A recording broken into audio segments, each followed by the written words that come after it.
Good afternoon, folks. This is Dan again with another episode of the Noahide Input. And today we are honored to have a super special guest.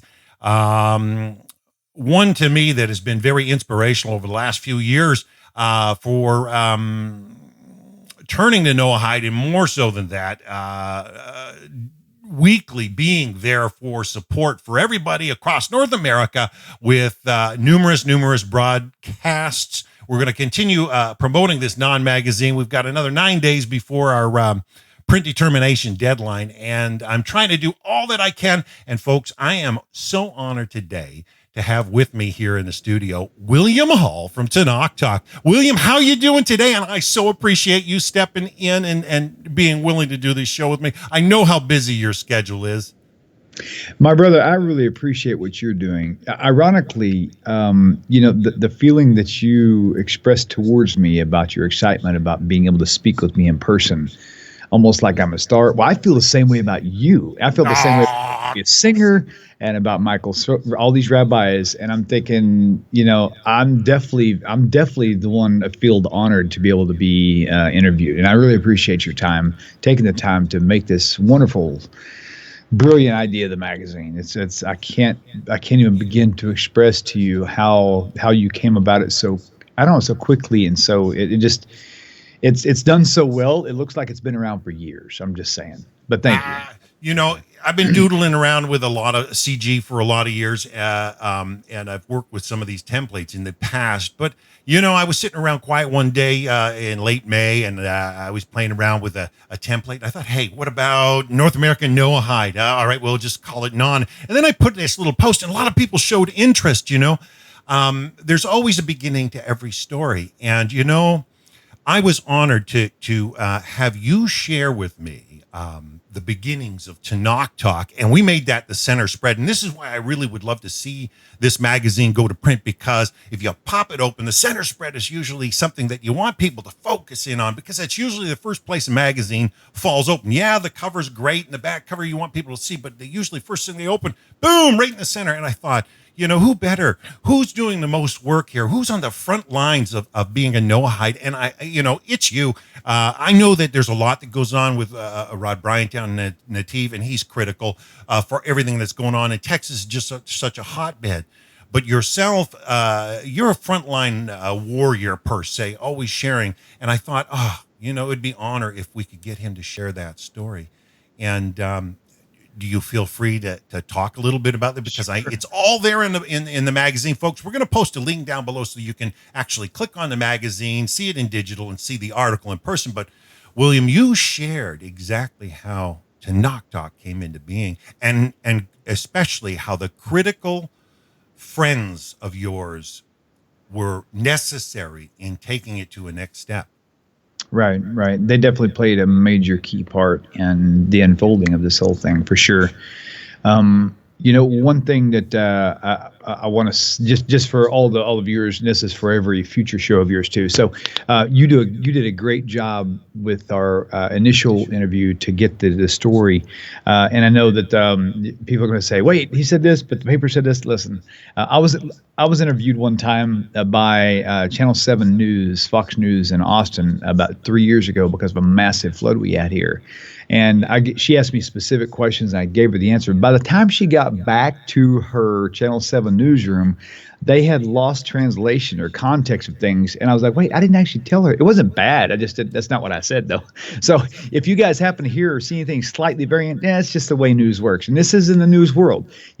I've repeated Rabbi Tovia Singer one time, and I misquoted him one time. It was something minor. It wasn't anything big that he even said anything about. But I was like, oh, wait, that's not what he said. Let me go back and fix that. So if you ever see anything like even today or in the future shows with my dear brother Dan, just know this is news, man. This is why he's doing what he's doing, to get the real straight from the horse's mouth, or cow or dog. I'm just kidding.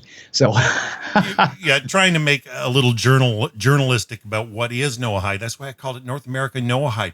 I know in your story, you began to share about a good friend of yours, Lon Cherry Holmes, yes. How it started out.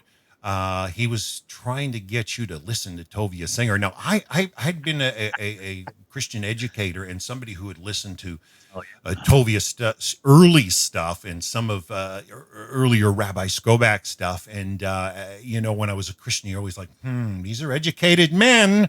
They know what they're talking about, but, can't be right, can't be right. You began to share a little bit about how you began to, change even the way you were doing things when you were within Messianic Christianity. Right, right. Yeah, so I met Lon as a very unique individual in that he was not born into Christianity. He's one of the few that actually gets, I say few that I know, who was actually born into the Messianic Christian movement, meaning he was never in mainstream Christianity. He was strictly, the Messianic view, meaning old plus new, new plus old, however you want to word that. And he, after he was quote unquote bar mitzvahed by my dad, who is a Messianic leader in Austin, he moved a couple years after that. He moved to Israel with his dad, and he did some. I said a couple years later. It was probably 6 or 8 years later, however long it was. But he decided to go to school there for electrical engineering, and he said the first thing he had to do was learn Hebrew because they didn't teach the class in English. So he did a crash course. In like 3 to 6 months, he became very proficient with Hebrew, enough to go to school. And so, and he stayed there for like 6 years. And during that process, he began studying the Hebrew scriptures, going to shul in Israel, and all these other things. And every once in a while, we'd talk on the phone, and he would just drop these little seeds of doubt, if you will. And I was like, "But what about? But what about?" Oh. We see this all the time on your show. Everybody sees these little seeds. Yeah. You know how many even Christians get in there and try to throw comments, and you gotta stand them up. Right. Yep. Absolutely. So, make a long story short, I mean, he was a really good friend, still is today, and he was patient. I kind of compare him to like a good farmer, someone who goes out there, plants a seed, and just lets it grow. Many of us want to try to like plant a seed and go dig it up to see if it's growing, and put it back in the ground, dig it up again to see if there's any green stuff popping out of the seed. And so he did good. It was it was very clever. So. Wow.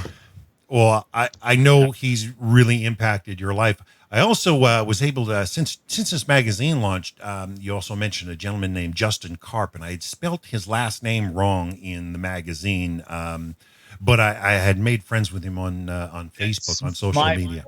That's my fault. You asked me to proof it, and I did, and it just slipped past me. I apologize. That's my fault. This is the way a lot of books I've seen. I've written several books myself, and even put together some and helped do some editing for many other people. But to be honest with you, I've seen them proofread 40, 50 times, combed over like a shaggy dog, and they still come through with a spelling mistake here and there. I mean, we're only human, and right. When you're dealing with a name, it's a name. It's not like spell check catches it. But go on. Yes, sir. So Justin is a good friend. He's been getting busier and busier lately with his family life, with children and job and things like that. But he came here in the end of the first year, beginning of the second year, and he would drive out here. I don't remember if it was every other weekend but he drove out here a lot to actually try to help in the studio. And this is in the beginning. There was actually a total of 4 of us in the studio. I was not the main guy at all. I was just the guy on the camera talking with Rabbi Singer. Travis Wirtz, which is another name I had pitched to you as well. Yes. You were going to mention him as well. He's the one who created all this based on my request. I told him, hey, I just went and met Rabbi Tovia Singer. Well, I didn't go to meet him. We went to a debate in Houston, and after the debate, of course, there's a lot of information I'm not giving you right now, but after the debate, it's all in the article. It's in the article. Yeah, I know. Right.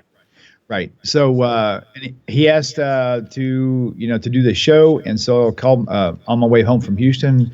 I called him. And he said, "What are you doing this weekend?" I said, "I would go see Tovia Singer," and he was like, "No way! You didn't tell me." Anyway, so and I told him, I said, "Well, Rabbi approached me and asked me if I would start this thing. I'm going to call it a thing."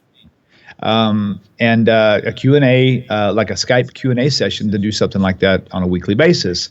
And of course, I said, like my traditional history, I always say, yes, I could do that. And I have no idea how to do that. He goes, dude, I got this. Dive right in. Yeah. Man, by the time I got back in town, he had already picked out a name. He picked out Tanakh Talk as a name, created a website, got the 800 call-in number, 855-95 Bible, all these things, and he had them waiting on me by the time I got back in town. I was like, wow, this dude's like a superhero. He was awesome. And so what there it started. About a couple of weeks later, I think it was a couple of weeks later, we did, I may be wrong there because that was in August, September, October. No, it was like 3 months later because it was actually November 14th November something of 2014 was our very first show. So it seemed like it was a couple of weeks, but apparently it was a couple of months. So, but yeah, it was quite amazing. And so, again, once again, Travis Wirtz was the main guy. A friend of mine, Pete Lamoureux, who had come out of Christianity, he was there to help us along too because he was very technical, very website friendly, and very useful in teaching me how to use the video software. And then Justin came along later, and then a little bit later, life moved on, and people started dropping off, and it had just been me now for going on 5 years. But I miss all of them. But I mean, it's working. It's a lot of work.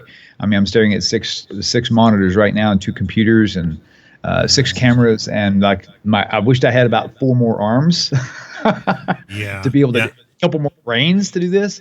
My son one day, help is always nice.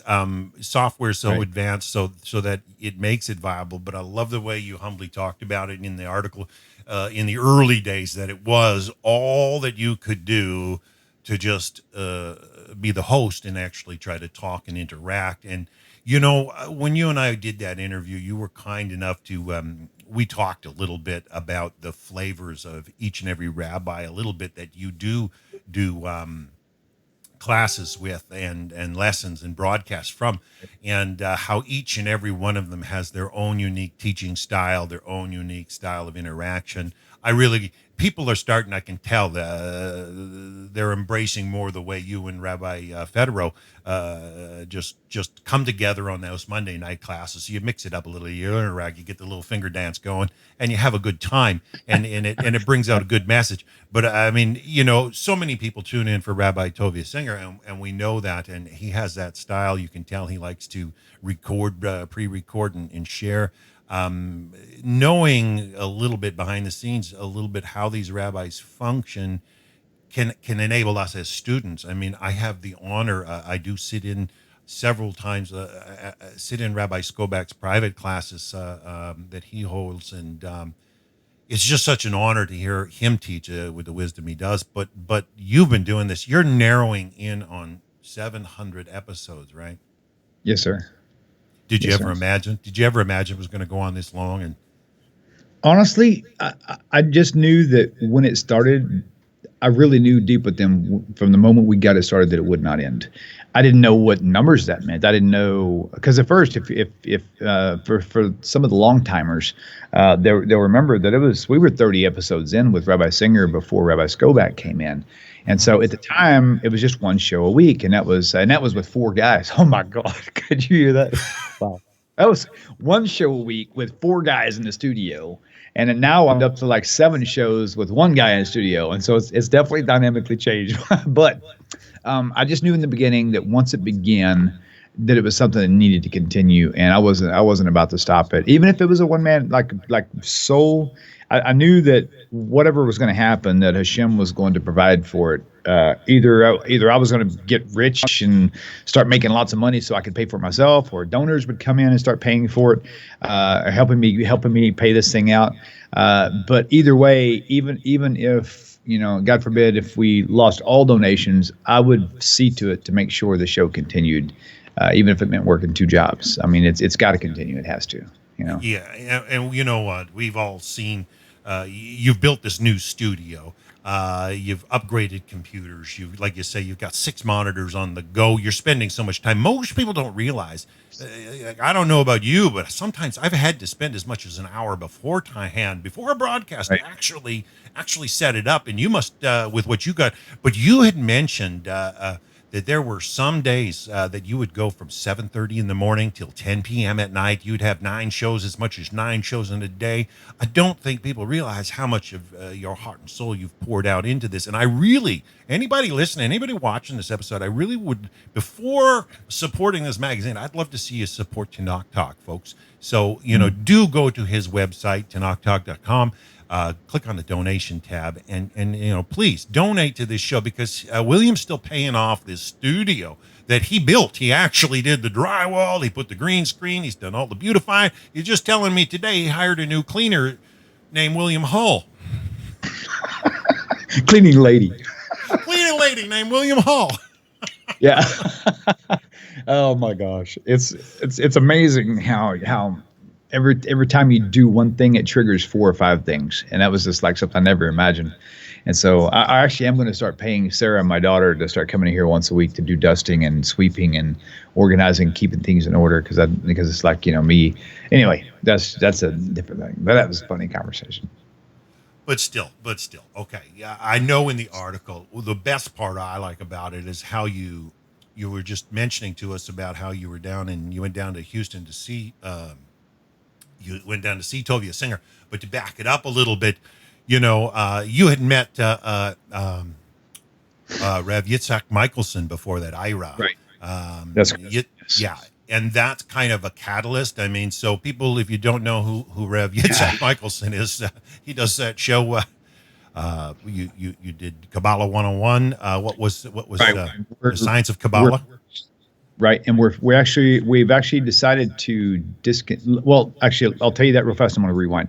So we decided to discontinue the Kabbalah 101 and actually switch over to the weekly Torah Parsha, which is going to be more universal, but it will still have tidbits of Kabbalistic understanding ingrained in each show.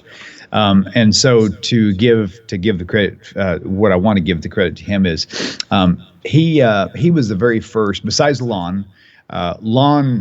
As we mentioned earlier, Lon Cherry Holmes, he actually learned Hebrew so fluently. He's actually a Hebrew teacher as well. Anyway, he did the very first lecture here in our home. At the time, we had a Messianic congregation, a little Messianic home group called Beit HaMitzvot. And as we were leaving Christianity and leaving Messianic Christianity completely and fixing to shut the door on the New Testament, we made arrangements for him to come down and do some teachings here, so that the people who were still in our group could be exposed to at least one nice lesson on why the Jewish people don't believe in Jesus. So Lon did the first thing there. Well, later, me and Ira became friends. Rabbi Yitzhak Michelson became friends on Facebook, and he reached out to me and said, "Hey, so I noticed that you had a little seminar thing at your place with the anti-Christian movement, so to speak, or counter-missionary movement." And he goes, "I'm going to be coming to Houston soon." He goes, "If you like, I can stop by and do a lecture." And I was like, "Oh, that would be fantastic. I would love that." So we made arrangements, and he came here. After he came here, we went to Houston, took him to Houston. And so he kind of paved the way to connect Rabbi Singer and I, because now granted, I think everything happens for a reason, but I also think that when Hashem has a plan, if one fails, another one will pick up to kick that door wide open again. So, but still, Rabbi Yitzhak was kind enough to be that tool that I believe Hashem was using to connect me to a much more broader audience, so to speak. And so Rabbi Yitzhak came and stayed the night here. He survived. He didn't, die of the plague or anything, or any weird curses or anything. So before he came, I'd already messaged Rabbi Singer months before, asking him what would it take to get him down here. And he answered the phone. We talked for a good 20 minutes. It was really nice. It was like talking to Elvis Presley or something. And he told me what I already expected. And I already expected it was going to cost, because it costs money to travel. It costs money to be away from home, especially if you have income. It costs money to walk away from that income for a week. I actually have had people offer to pay me a trip to Israel, but I couldn't go because it just wasn't. Yeah, because the downtime of me missing work even though they would have paid for my ticket, I had come back to 2 weeks of missing income, and it just never worked out. And so I understood that whenever, and I was expecting him to give me the number he told me, and I was like, okay, well, I'm gonna work on something. We'll figure something out. So time passed. Rav Yitzhak, my dear brother, came down. Ira, we had a great time. He did a lecture throughout the day. Went to take him, and then a little bit later, I was like, I'm just going to call Rabbi Singer and ask him when he's going to be in Texas, because then I wouldn't have to be responsible for, the $3,000 it would take to get his travel plans all the way from Indonesia and all this other missing time and everything that would require. I figured maybe I could piggyback off of someone else who's already doing it. And so I became friends with Rod Bryant at Nativ in Houston. Yeah. Wonderful, sweet man. Anyway, so we all got connected, and I reached out to Rabbi Singer, and I told him, make a long story short, I convinced him using the safety of Rav Yitzhak Michelson being as kind of bait to let Rabbi Singer know that I was not a psycho and I wasn't plotting evil. I said, man, if you know Ira, he came and left, and we had a great time. So if you have any questions, ask him. And I really believe that kind of softened the ground for Rabbi Singer. And from then on, it was just like things just started coming. It just started unfolding. It was amazing. I know there's a lot more detail there, folks, and you can read it in the NAN Magazine. So make sure you click on the digital link and get a copy. But do consider sponsoring Tanakh Talk, because William's coming down. I think you're over 650 episodes now, are you not? 650. You're over 650. He's narrowing in on 700 episodes. Like he said, he wants to keep this going. It's been inspirational to me, and I think it's frontline material for Noahide B'nai Noach here in North America. Rabbi Singer's there doing the greatest work of answering hard questions. I mean, they're there on the telephone taking in callers, and they're addressing what needs to be addressed. And a lot of answers, we really haven't heard what the Jewish people have to say.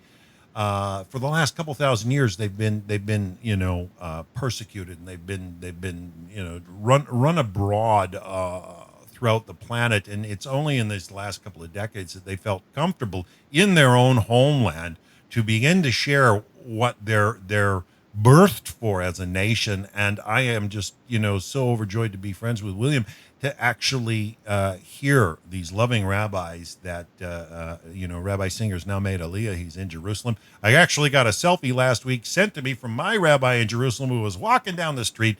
Got a picture with Tovia Singer. I thought that was kind of neat. But, William, we don't want to hold you too long because I know you're a busy guy. Can you tell us a little bit about what you see for the future of Tanakh Talk, and maybe give us some closing words to support? And I appreciate you taking the time out to do this. Yeah, no problem. First, I want to just give a big thank you to Rabbi Tovia Singer, Rabbi Michael Skilback, Rabbi Stuart Federow.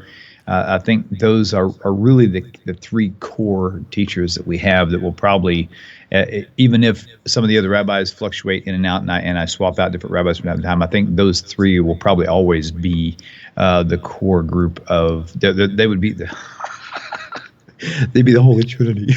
No.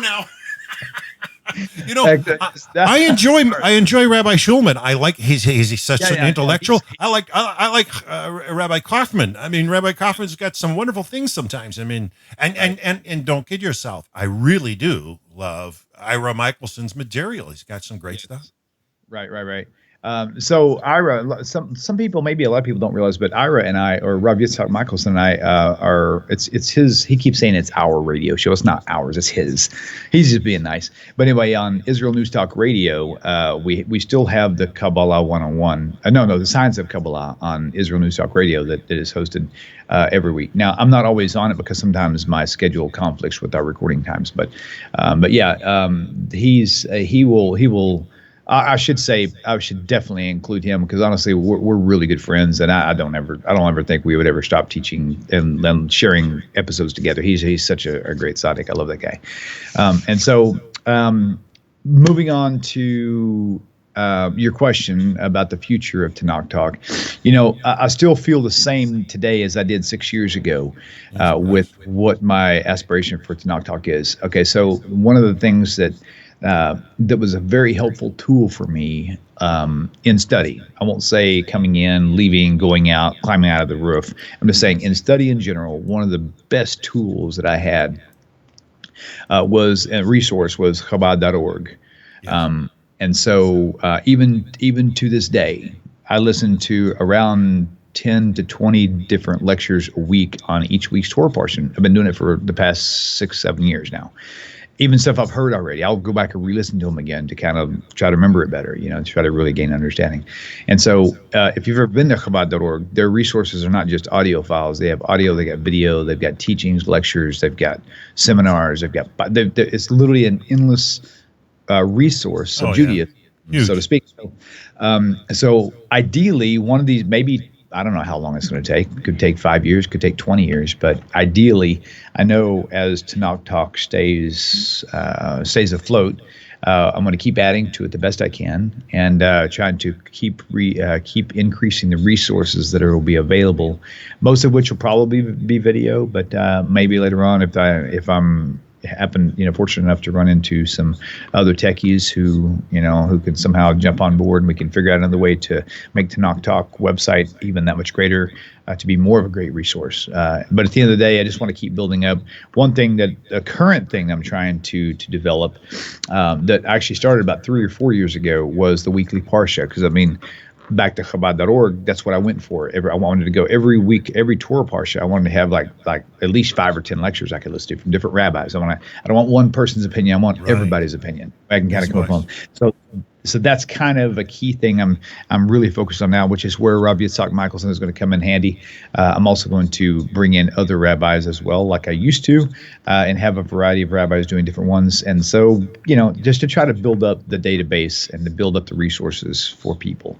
Another thing I'm actually working on, and it's been a process, is if you notice on some videos, when you go to YouTube, in the video description area, you'll see a list of timestamps with topics. Those things are absolutely amazing, and people don't realize how amazing they are. But if you happen to find one of those videos, you just read through all the topics. You can click on one of those little time markers, and it'll auto project you exactly to that spot in the video, to where you don't have to try to find it on there.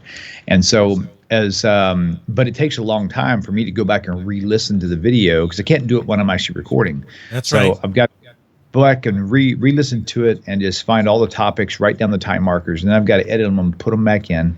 I do take volunteers sometimes will help me with that. They'll have somebody who will watch the video for me. They'll send me time markers, and I'll just input the information, and that works out great too. But that's probably one of the best universal resources for people currently to this day, to be able to find answers as using those markers. And so working on that more and more. So as more support, financial, monetary support comes in, it allows me to spend more time in the studio.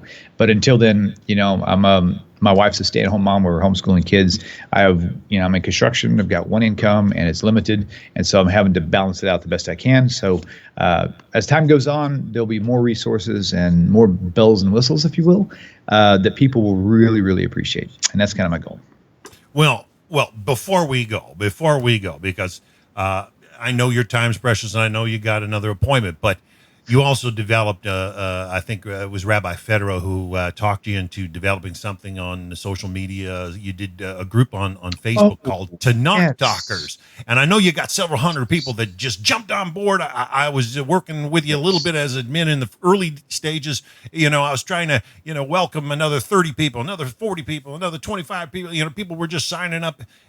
Tell us a little bit about the vision of the Tanakh Talkers on Facebook, folks, because this is a group you can connect in. That'll be a good thing to clarify too.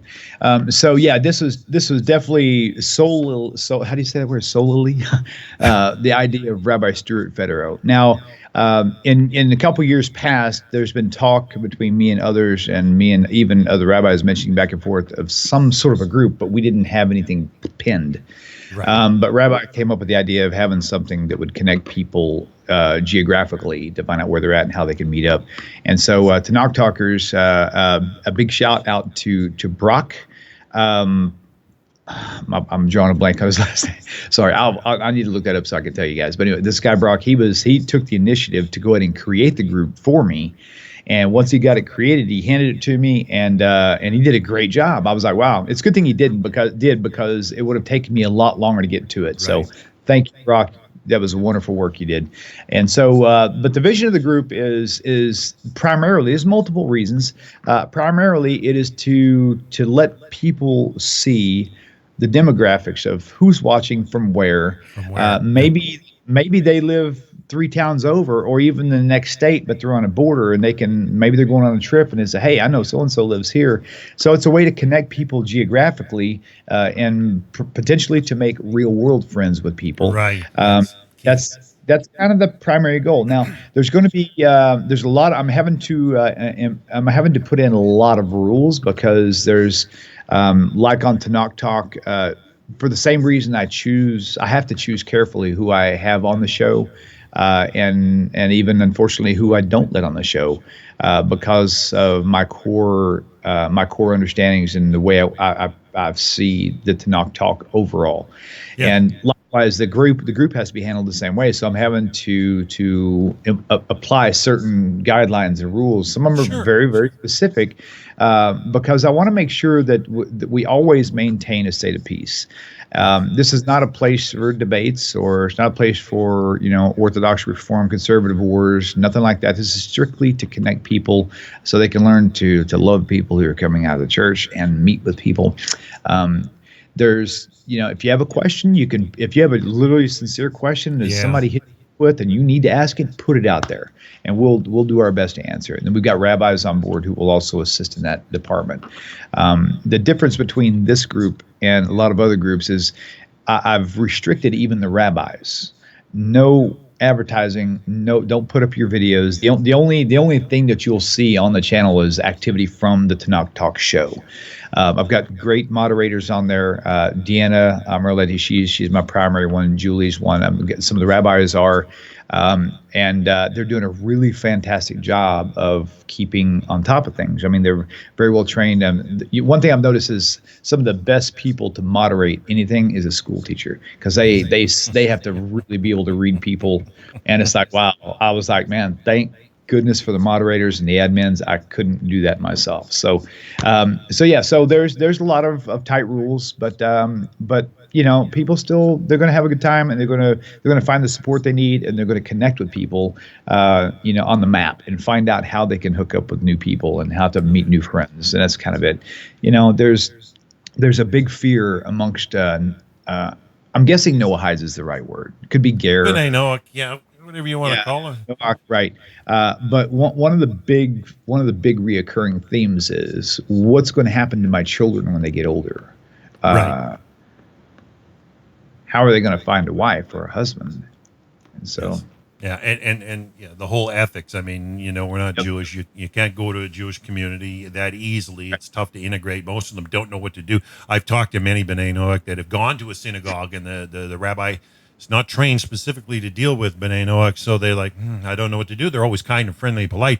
I mean, I'm working, a little bit with some of the rabbis of the World Noahide Center out of Jerusalem, and they have kind of put Rabbi Carmi Ingber out of Atlanta, Georgia, to oversee, a lot of their working in North America. And Rabbi Ingber has been a guest at Nativ, and he contacted me the other day, and he's was actually, I believe, this weekend or yesterday. He was I believe currently right now he's in Colorado. He asked me if I knew any Noahides, B'nai Noach in Colorado, and I said, there's a lot going around the eastern seaboard, a ton in Texas, some in California, Arizona, all the way up Washington State. I just don't know that many in the heartlands. Right. It's necessary, and we all have, honestly, we have social media to thank for illuminating all these people and all these cultures, because I've talked to several rabbis, and they've all said this basically the same thing. I'm like, what would the Rambam say? Well, they wouldn't have. There wasn't any Noahides back then. I mean, they were, but they were so few and far between that wasn't an issue that they dealt with on any regular basis whatsoever.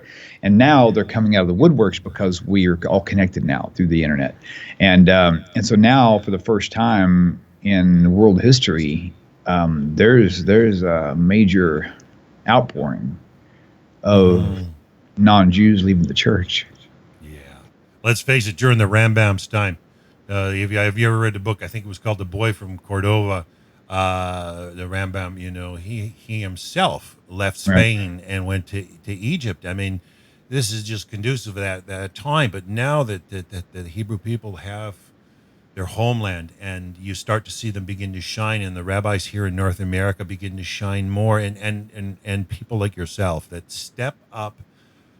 You're almost like in a war front. You're on the front lines, William. You're inspirational to so many of us. I know you have to go, and I don't want to hold you any longer, but folks, I do want to encourage you to check out the NAN Magazine. Feel free to support us, but if anything, support Tenak Talk before the magazine, only because I believe it's a frontline necessity, and the words that are coming out there, and the thousands of people that tune in weekly for their favorite rabbi, or even just to be a part of the conversation.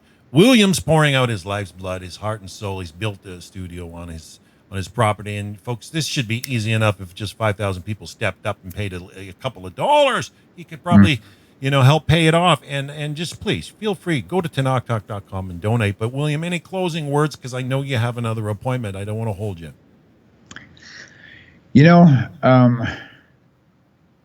think that the best advice I could give people now coming out of the church would be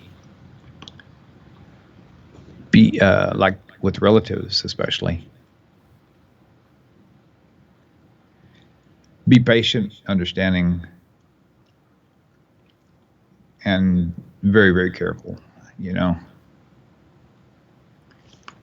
It would be very, very easy for someone who was not taking those 3 steps of advice to have one Christian after another just slam the door in their face, because somebody said one time, I don't care how much you know until I know how much you care, right? So, just be patient. And William, you're a wonderful example of how a life can begin to blossom into all that Hashem has for them. And folks, be patient out there with your friends and family and loved one. I know what you're talking about. It's something every B'nai Noach faces, especially here in North America, when they begin to turn to Torah and the lights go on, and all of a sudden, they start saying to their friends, "Hey, this is what the scripture says," and look, here's Tovia, here's Rabbi Skobek. We thank Hashem for it all. But William, it's our honor to have you do what you do with Tenak Talk, and folks, we're going to call this a show. And but do get out there and support Tenak Talk, folks. And thanks again for joining with us, William. Until next time, folks, this is Dan and William Hall signing out from the Noahide Input.